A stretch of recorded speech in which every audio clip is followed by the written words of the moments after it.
याची जागा करून दिली पाहिजे. आणि यात काही वेगळं काही करायचं नाही, यात वेगळं काहीच करायचं नाही. तुम्ही फक्त काय करायचं आहे, जी गोष्ट त्यानं मागितलेली आहे त्या गोष्टीची त्याला जाणीव झाली पाहिजे की ती आपण जे मागतोय ते गरजेचं आहे का. ते नसेल तर बरं, ते नसेल तर त्याला काय फरक पडणार आहे का. अशा छोट्या छोट्या गोष्टींचा. आणि महत्वाचं सरांनी सांगितलं की तुम्ही एक वडील म्हणून, आईनं एक मैत्रीण म्हणून काय केलं पाहिजे, ह्या मुलांशी, ह्या वयात येणाऱ्या मुलांशी काय केलं पाहिजे, वागलं पाहिजे. मुलगी काय करते, मुलगा काय करतो हे सगळं फक्त आणि फक्त आईला माहित असतं. पण आई मुलांच्या वडिलांचा राग खूप आहे, वडील काहीतरी हे करतील म्हणून ती आई सांगतच नाही वडिलांना. त्यामुळं वडीलधारी माणसाने सुद्धा काय केलं पाहिजे, आपल्या मुलीशी, आपल्या मुलाशी काय केलं पाहिजे, चर्चा केली पाहिजे. प्रत्येक गोष्टीची उघडपणे चर्चा केली पाहिजे. हे आधुनिक युग आहे. मी कसं चर्चा करणार, मी कसं माझ्या मुलीशी बोलणार. मग एखादी घटना घडून गेल्यानंतर मग तुम्ही मान खाली घालणार का मित्रांनो? मग मान खाली घालणार का तुम्ही? मुलाने एखादा जर चुकीचं पाऊल उचललं, या मोबाईलमुळं, या मित्र कंपनीमुळं, ह्या आणि एवढे अट्रॅक्शन्स वाढले आहेत या जगामध्ये. आजकाल खूप अट्रॅक्शन्स आहेत फिरण्याच्या. आणि आजकालच्या मुलांना आता बघा, मुलं 10वी पास आउट झाले, ज्याला 30-40% मार्क पडलेले आहेत, तो सुद्धा मुलगा सायन्सला ऍडमिशन घेतोय आणि त्याचे पालक सुद्धा त्याला ऍडमिशन घेऊन देतात. म्हणजे किती दुर्दैव आहे. आपल्या मुलाची पात्रता काय, मुला एक लक्षात ठेवा, आपला मुलगा नाही शिकला तरी चालेल, आपली मुलगी नाही शिकली तरी चालेल, 10वी पर्यंत शिक्षण झाले पुरेस आहे.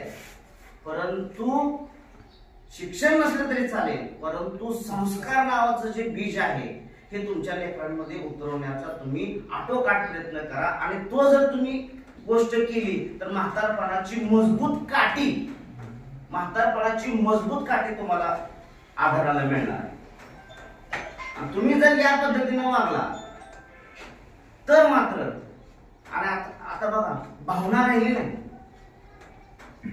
जी इमोशन्स होते पहिले एकमेकांशी, मित्र म्हणून, आई म्हणून, वडील म्हणून, बहीण म्हणून, भाव म्हणून, चुलता म्हणून, ही जी इमोशन्स होते, भावना होत्या, त्या भावना आता राहिल्या नाहीत पहिल्यासारख्या.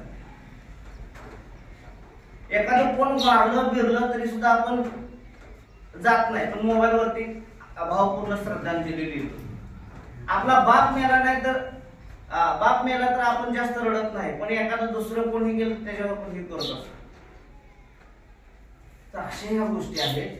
त्यामुळं आपण बी थोड्याशा काही गोष्टींना काय केलं पाहिजे, कंट्रोल केलं पाहिजे. आणि जास्तीत जास्त लक्ष हे कशात दिलं पाहिजे, आपल्या लेकरांच्या संस्कारावर दिलं पाहिजे. लक्षामध्ये आता इथून पुढं 9वी, 10वी, 11वी, 12वी अतिशय म्हणजे एवढे महत्वाचे दिवस आहेत. या 4 वर्षात जर मुलीला तुमच्या जी सवय लागलेली आहे ती सवय त्याच्या शेवटपर्यंत राहणार आहे. मग त्याला अभ्यासाची गोडी लागलेली असेल तर ते आयुष्यभर अभ्यासाला जाऊन चिकटणार आहे. आणि जर त्याला टवाळकी करायची सवय लागली असेल, मुलगा असो किंवा मुलगी असो, आपल्या, आणि महत्वाचं बघा, प्रत्येक आई वडिलाला वाटतं माझा मुलगा मुलगी म्हणजे अतिशय शांत, त्यांच्या अजिबात चुकत नाही, अजिबात हे होत नाही. आणि इथं सगळे पालक काय होतात, हसतात. आणि मग भविष्यात एखादी घटना घडते आणि मग तुम्ही डॉक्टर हाताळून. हे होऊ नये म्हणून तुम्ही काय केलं पाहिजे, हे जे 4 वर्ष महत्वाचे आहेत, एक मला नाव आठवत नाही, ते काय म्हणतात बघा, जोपर्यंत मूल 4थी पर्यंत आहे तोपर्यंत त्याच्या प्रत्येक गोष्टीचा निर्णय हा आपण घ्यायचा, लाडानं वागवायचं, त्याच्या प्रत्येक हट्ट वगैरे पूर्ण करायचं. आणि तिथून पुढं जेव्हा मुलगा मुलगी 13 वर्षाची होते ते वयाच्या 21व्या वर्षापर्यंत तेव्हा काय करायचं, आपल्या मुलाशी मुलीशी चर्चा करायची. त्याचं चुकीचं असू द्या बरोबर असू द्या त्याला सांगायचं, काही घडू दे बाहेर तुम्हाला येऊन सांग, तुला एखादा निर्णय घ्यायचा आहे ना घे, आपण ते पण आधी चर्चा करू, विचार करू, पण निर्णय माझा असणार, शेवटचा निर्णय माझा असणार हे त्याला सांगायचं. आणि जेव्हा तू तुझ्या स्वतःच्या पायावर उभा राहशील तेव्हा मात्र तू स्वतःचे निर्णय तू घेशील. मग या 4 वर्षामध्ये जर तुमचा मुलगा त्या गोष्टीपासून लांब राहिला तर त्याला योग्य असं वळण लागेल आणि तो त्याचं स्वतःचं भविष्य ठरवेल. आणि आता बघा बरेच जण पालक कॉलेजला पाठवतात, मुलं शाळा जवळ आहे, महाविद्यालय सुद्धा झाले जातात, 11वी 12वी सुद्धा झाली, पण तिथे ऍडमिशन घेत नाही. कुठे घेतात ऍडमिशन? पंढरपूर सारख्या ठिकाणी ऍडमिशन घेतात. मग का घेतात याचा मी तुम्ही विचार केला पाहिजे. तर आताच बरेच पालक चर्चा करत होते, मी ऐकत होतो, तर हिंडा मिळते खेळण्यात, शिक्षणाच्या नावाखाली हिंडायला मिळतंय. आणि पालक सुद्धा मग गाडी घेऊन देते, पल्सर काय असते गाडी मोबाईल आणि पोरग मग टाकाटाक लागते. बापाला बी बरं वाटतं, आईला बरं वाटतं, आईला मला जे मिळालं नाही ते माझ्या लेकरांना मिळते, लेकरू माझं हिरो सारखं दिसते, मुलगी माझी तर मग नक्षत्रासारखी दिसते. आणि इथं सगळं काय होतंय मोडपेट खात. त्यामुळं माझं सगळ्या पालकांना म्हणजे आई असो वडील असो या सगळ्यांना माझी विनंती आहे की आपल्या लेकरांकडे व्यवस्थित लक्ष द्या. एक काम मागं राहू द्या, कारण तुम्ही त्यांच्यासाठीच करता. एक काम मागं राहू द्या, पण त्यांच्या संस्कारावर लक्ष द्या, त्यांच्या प्रत्येक गोष्टीकडे लक्ष द्या. जर तुमचा मोबाईल, तुमची मुलगी मुलगा मोबाईल वापरत असतील तर मोबाईल त्यांना वापरू देऊ नका. आणि आता तुम्ही माणसाला मोबाईल वापरला म्हणता आहोत. बिल गेट्स नाव ऐकून आहे तुम्ही? बिल गेट्स अतिशय मोठा मायक्रोसॉफ्ट कंपनीचा मालक आहे. तर ते काय म्हणतात की मी माझ्या लेकरांना मोबाईल जोपर्यंत त्यांचं 12वी पर्यंत शिक्षण झालं नाही होत नाही तोपर्यंत मी त्यांना मोबाईल नावाची गोष्ट दिलेली. दुसरी गोष्ट त्यांनी काय केली मुलांसाठी बघा, त्यांच्या लेकरांसाठी खूप मोठे अब्जाधीश हा व्यक्ती आहे. त्यांनी त्यांच्या लेकरांना फक्त आणि फक्त शिक्षणापुरते पैसे ठेवले, बाकीचे सगळे पैसे त्यांनी धर्मादाय संस्थेला वाटले. तुम्ही तसं करू नका, पण सांगण्याचा उद्देश काय की त्यांनी एवढा मोठा व्यक्ती आणि त्यांना सांगितलं मुलांना की तुम्ही पुढचं शिक्षण हे तुम्ही स्वतः घ्यायचं आहे, स्वतः कमवायचं, स्वतः शिक्षण करायचं. बराक ओबामा अमेरिकेचे राष्ट्राध्यक्ष त्यांनी सुद्धा हे केलं. मग आपण तर केलं काय? तर मला हेच बोलायचं होतं.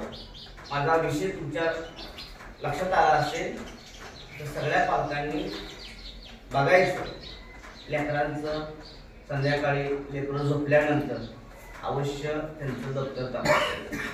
तुम्ही माणसाला अजिबात तसंही करायचं नाही, विश्वास आहे म्हणायचं नाही, हे वय अतिशय बेकार आहे. दप्तर बघायचं, मोबाईल असं वापरत असेल लेकरू तुमचं तर ते मोबाईल बघायचा आणि त्या पद्धतीने थोडस जर चुकत असेल तर हाणमार अजिबात करायची. हाणमारीनं वातावरण बिघडते. मी एक शिक्षक या नात्यानं अनेक घटना बघितल्यात, मला अनेक घटनेसाठी बोलवलं जातं. मी मार्गदर्शन जरी केलं तरी सुद्धा लेकरं तेवढ्या पुरतं ही मान खाली घालतात आणि परत त्यांना जे करायचं असतं ते करतात आणि ह्यात त्यांचा दोष नसतो। या वयामध्ये मुलांमध्ये शारीरिक बदल होत असतात, नैसर्गिक बदल येते, हे निसर्गाने केलेलं आहे, हे त्यात काय हे नाही, चुकीचं नाही। फक्त त्याला ही एक एनर्जी असते, एक वादळ असते, फक्त त्या वादळाला, त्या एनर्जीला एक राईट ट्रॅक म्हणजे योग्य मार्ग देणं खूप गरजेचं आहे। आणि तो मार्ग तुम्ही कसा देऊ शकता, तर तुम्ही त्यांच्याशी जास्तीत जास्त संवाद साधण्याचा, सहवास म्हणजे त्यांच्या सोबत राहण्याचा प्रयत्न करायचा। त्यानंतर त्यांची ज्याच्यात आवड आहे त्या गोष्टी त्यांना करायला आवडायच्या। कुणाला खेळामध्ये आवड आहे, कुणाला अभ्यासामध्ये आवड आहे, कुणाला चित्रकलेमध्ये आवड आहे, कुणाला कशात जे काही त्यांचं असेल ते त्याला करण्याचा प्रयत्न करायचा। म्हणजे हे जे वादळ आहे हे या वादळापासून ते डायव्हर्ट होतील आणि त्यांचं जे टार्गेट आहे, आयुष्याचं टार्गेट, ते टार्गेट त्यांना जवळ मिळेल, म्हणजे त्या टार्गेटच्या ते जवळ जातील। मी बऱ्याच जणांना मी एकच सांगत असतो असं नेहमी, टार्गेट आणि एफएम, जर टार्गेट म्हणजे गोल म्हणजे लक्ष्य, प्रत्येक लेकराला वाटतं की मला हे बनायचंय, पण त्याच्यामध्ये आडखाटी जी येते, प्रत्येक लेकराला वाटतं की मला काहीतरी मोठं बनायचंय आणि माझ्या आई वडिलांचं स्वप्न साकार करायचं आहे, आई वडिलांना सुखा समाधानानं सांभाळायचं आहे, हे प्रत्येक मुलाचं आणि मुलीचं काय असतं, लक्ष्य असतं, टार्गेट असतं। परंतु होतं काय माहिती असते, परंतु जे एफएम आहे, अट्रॅक्शन्स आहे, ते त्याला हवी करतं म्हणजे मित्र, कंपनी, मोबाईल आणि बाहेर हिंडायला जाणं, ह्या जे अट्रॅक्शन्स आहेत, मोह मायाजाल जे आहे, फिरायला जाणं, हे त्याला ती गोष्ट करू देत नाही। जी मुलं ज्यांचा फोकस पूर्णपणे त्यांच्या लक्ष्याकडे असतो ती जातात पुढे, त्यांच्या आई वडिलांचं मी सांगितल्या पद्धतीनं लक्ष असतं, त्यांना मार्गदर्शन करत असतात। बघा, एका गरीब घरातली मुलगी जिला म्हणजे जिचं वडील मजूर होते, ती मुलगी मोठी IPS अधिकारी होते, कारण तिच्याकडे फक्त आणि फक्त काय होतं लक्ष, की मला माझ्या आई वडिलांची परिस्थिती बदलवायची आहे। राजेंद्र भारुड आपले पहिले एक अधिकारी होते, त्यांची आई वडील तर दारू विकायचे, तसा व्यक्ती तो क्लास 1 अधिकारी होता। होऊ शकतं, तुमची जी स्वप्न आहे, तुमच्या लेकरांची जी स्वप्न आहे ती पूर्ण होऊ शकतात, फक्त आणि फक्त तुम्ही तुमच्या कामातून तुमच्या लेकरांसाठी वेळ द्या, एवढंच माझं म्हणणं आहे। निश्चित तुमची स्वप्न पूर्ण होईल। धन्यवाद, तुम्ही मला बोलण्याची संधी दिली, माझं बोलण्यातून अर्थ चांगला काढा आणि जर काय माझ्या बोलण्यातून काय चुकलं वागलं असेल तर तुमचा मुलगा म्हणून, भाऊ म्हणून मला क्षमा करा।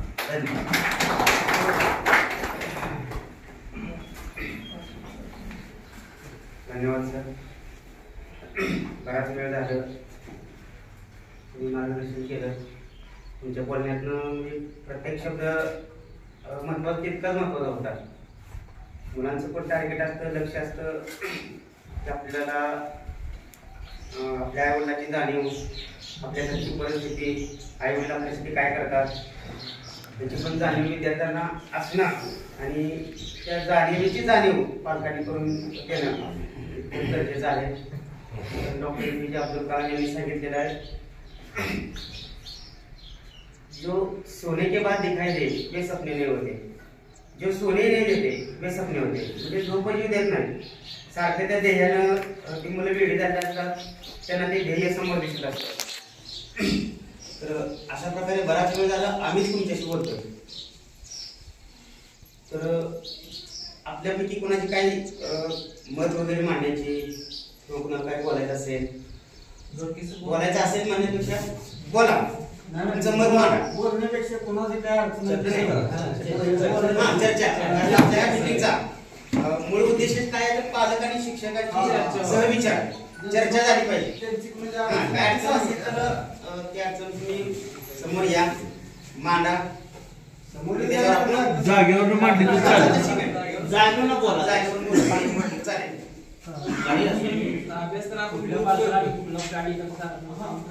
अजून तुमच्या मनामध्ये शिक्षणाविषयी अजून काय नवीन संकल्पना असेल किंवा गुणवत्तेसाठी अजून काय नवीन उपक्रम वगैरे आपल्याला राबवता येतील ते पण आम्हाला सांगा.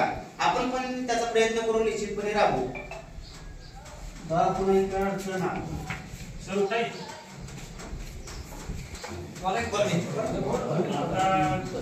विषय सध्यामध्ये इंग्लिश विषय जरा अडचण असेल. मी बोलले अगोदर तुम्ही ती विषय पहिल्यांदाच करून राहिला. काय करणार ते तुम्हीच ठरवा. बरोबर आहे. पूर्ण वेळ आणि पूर्ण वेळ मी देणार आहे. मागचं जे होतं ते पुढे येऊन गेलं. असं बात नाही तसं तुम्हाला. हा, फक्त माझं दुर्लक्ष केली ती ऑपरेशनच्या टायमिंगला फक्त झालं नाही तर नाही होतं काय, आपण अगोदर नाही केलं, तर झालं असेल, पण आता हे तर मी अगोदरच सांगितलं माहित मी कुठं काही बोललो. शिकणं पुढं कमी होईल. हा निश्चितपणे नाही. आणि बरं का पाटील, आता मध्ये एनिमिसची परीक्षा आली. होय 95% निकाल लागला. होय आपल्या मुलांचा लागला 70-69%. बरं तुम्ही एका सहा कुठल्या पालकाला बोलू नये. बरं कुठला एखादा पालक जर आला असला तुम्ही त्या विद्यार्थ्याचा सत्कार केला. बरं निकाल आलाय 95%चा. आपल्या शाळेत आहे 70-69%. बरं आणि आपल्या शाळेत विद्यार्थ्यांनी गौरव दिवस मिळाला. कुठे दिवस मिळाला? एक्झॅक्ट आलाय 95%चा. आपली मुलं आहे ती 70-71%. पात्र झाले आपले. हा, आणि तुम्हाला स्कॉलरशिप मध्ये बसता ही क्षीरसागर सरांना विचारलं. बरं काय क्षीरसागर सरांनी मला त्याचं उत्तर दिलं नाही.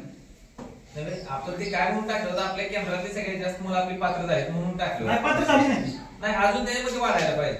वाढणार काय ते शिक्षण आहे तर काय ती नंतर मुलाला शिकवलं जात नाही. ती नंतर मुलं बाहेर ग्राउंड खेळलं असते. त्यांचं म्हणणं आहे. बनसोडे सर त्यांच्या उत्तराचं समाधान करा. बरं समाधान म्हणजे काय की मेसेज तुम्ही ग्रुपमध्ये टाकला ना की चुक्या मेसेज टाकला. एक मिनिट बरं. प्रमुख पाहुणे तुम्ही गुणवत्ता स्वागत बी करता तुम्ही. सांगितलं. हा, गावातले कुठला पालक होता का? नव्हता. फक्त मार्क पुढे तेवढा होता गावातला. गावातला एक व्यक्ती नव्हता. मग तुम्ही ते अनुमोदन देता तुम्ही चर्चा करता तुम्ही ग्रुपवर टाकताय तुम्ही. बरं. ही बातमी चुकीची होती. ही मग तुम्हाला म्हणायचं जी काय सत्य खरं बातमी आहे, आहे. ते आपल्या कशा शाळेला आहे, वगैरे काय ते पाच झाले की शर्ट ती कसं टाकली ते आम्ही ते मान्य करतो. मग कसं होतंय आयला आपण बोललं का शेजारच वाईट होतोय. मग याला तुम्हाला कळलं पाहिजे ते करून ही बातमी जी आहे ती खरी सत्य आहे का? बाबा हे विद्यार्थ्यांना बरं आहे त्याच्या आयुष्य तुम्ही बातमी टाका. बरं. आणि असं चुकीच बातम्या टाकू नका. आपल्या गवळीत शाळेत विष मिळालं की साहेब आला हे शाळा कुठला साहेब कोण आला किंवा काय नाही आमचं सारखं इतकी गडबड आहे. कोण आलं गेलं पात्र झाले पात्र झाले तितके पास मला त्यांची आणि मार्क्स तुम्हाला दाखवली. कुठं मोबाईल आले नाही. निकाल आहे की क्षीरसागर सरांना मी एकशे मला उत्तर का दिलं नाही? ते महाराष्ट्र शिक्षण परिषद आहे का नाही आयुष्याचं ते परीक्षेचं कोण बोलत होतं? कशाचं कदम सर वगैरे आणि कोणा माझ्या मुलीला बसवलं तिथे गेल्यानंतर गोंधळ झाला. तुझी तर नाव नाही घेत नाही.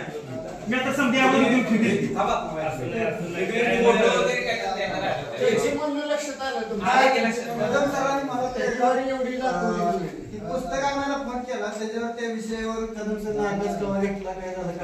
विषय नाही पेपर मी नाही काय परीक्षा बी नाही. तुम्हाला जी मुलं बसायली त्याचा डिबेट पाटील. पाहिजे. हो, पाटील. नाहीतर ते नंतर मुलं शाळेत बाहेर खेळते ती. मला बी म्हणताय बसा तुमच्या विषयावर त्यांचं स्पष्टीकरण येत आहे की ऐक की सांग काय होते माहिती आहे का? एक जणांना बोलल्याशिवाय कळत नाही. आता कदम सर पाटील जे म्हणतात ना विद्यार्थी एकूण बसले किती आणि पात्र झाले किती आणि तुमचा निकाल लागला किती? अहो त्या शाळेत 5 विद्यार्थी त्या ठिकाणी उत्तीर्ण होऊन चांगल्या मार्कांनी पास झाल्यानंतर पात्र झाल्यानंतर त्या शाळेने घवघवीत यश म्हणायचं नाही, म्हणलंच नाही. म्हणायचं नाही बाबा तुमची काही प्रगतीच नाही म्हणलंच तुमची काही- पाहिजे. असं नाही असं नाही स्वतः बंडगर साहेब आले होते. मी स्वतः ती बातमी बंडगर साहेब वाचली. होते. आम्ही केंद्र प्रमुख आहेत. पण आम्ही खोटं बोलतोय 2 मिनिटं. खोटं नाही. आम्ही आमचं चढवून सांगतोय बोलणं ऐका की. मग आता बंडगर साहेब म्हणजे आमचे केंद्र प्रमुख आहेत. मग त्यांनी सत्कार केलाच नसताना